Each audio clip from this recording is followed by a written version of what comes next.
आज बीजेपी के दिग्गज नेता रहे और रांची के पूर्व सांसद राम टहल चौधरी कांग्रेस में ज्वाइन कर लिए हैं और आप उस वक्त शामिल थे, आप लोगों ने सदस्य दिलाई।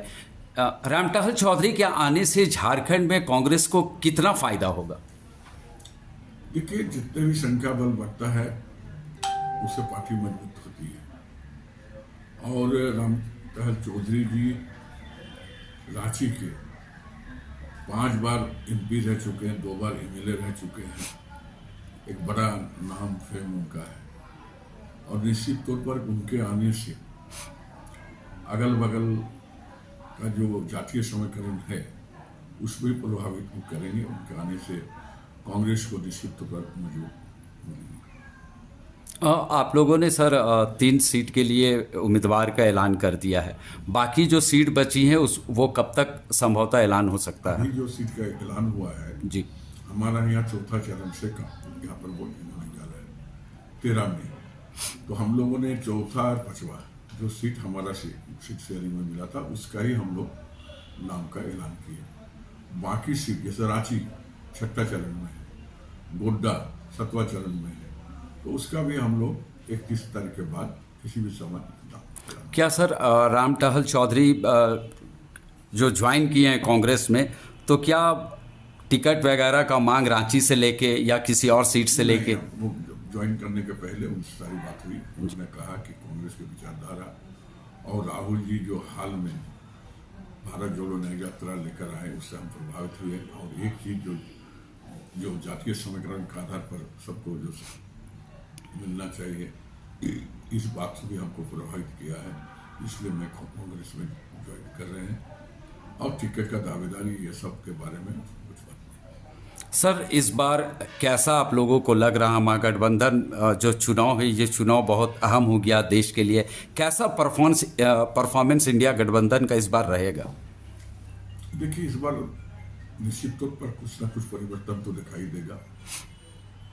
चुनाव का भी शुरुआत होने जा रहा है, सब जगह उम्मीदवार हम लोग दे रहे हैं, दूसरी पार्टी भी अपना अपना उम्मीदवार खड़ा कर रहे हैं।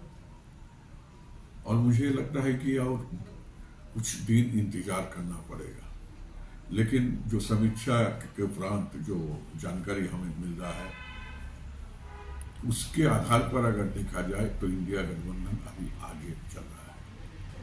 परिणाम क्या होगा तो बाद में बताया जाएगा, लेकिन अभी आगे चल रहा है। और मुझे लगता है कि और कुछ दिन हमें इंतजार करना पड़ेगा, तब स्पष्ट कुछ दिखाई हमें देगा। लेकिन परिवर्तन निश्चित है, परिवर्तन होगा और झारखंड में भी बेहतर है। सर कहीं ऐसा आपको नहीं लग रहा है कि बीजेपी जो 400 का आंकड़ा इस बार जुमला अपना जो चलाया है, कहीं ना कहीं इंडिया गठबंधन रुकावट कर रहा है? देखिए, जब उनका हाईएस्ट अच्छा परफॉर्मेंस जब हुआ तब उनको 400 पार नहीं हो पाया। अब जो है एक चरम सीमा पर पहुंच जाने के बाद उसके बाद फिर नीचे ही आता है, ऊपर नहीं जा पाता है। आज जो मिसाल के तौर पर हरियाणा को ले लीजिए, दिल्ली को ले लीजिए, राजस्थान को लीजिए, छत्तीसगढ़ को लीजिए, इन राज्यों का अगर आप देखिएगा 2019 का उनका जो परिणाम आया था वो सारे के सारे बीजेपी के पक्ष में आया था। हरियाणा का 10 के 10 सीट आया, 10 से तो 11 नहीं होगा, 8 हो सकता है, 7 हो सकता है। दिल्ली का भी वही हाल होगा। आपका महाराष्ट्र से लेकर जहाँ भी आप देखिए वो नजर बुलाए तो निश्चित तौर पर पहले से सीट कम हो रही है, इसमें कोई दो राय नहीं। सर झारखंड में महागठबंधन कितने सीटों पे उम्मीद कर रहा है कि जीत के लोकसभा जाएंगे यहाँ से कैंडिडेट? देखिए, अभी कहना है निश्चित तौर पर 2019 का जो परिणाम हुआ था उससे बहुत ही बेहतर होगा। और कितना होगा ये 10-15 दिन बाद ही आपको बता पाएंगे। पहले हम लोग देखें कैंडिडेट कहाँ से कौन खड़ा हुआ नहीं हुआ, तो सब देखने के बाद ही करेंगे। लेकिन ये बात तो अभी से आपको हम विश्वास दिलाना चाहेंगे कि इस बार 2019 के जो परिणाम हुआ था उससे कई गुना बेहतर।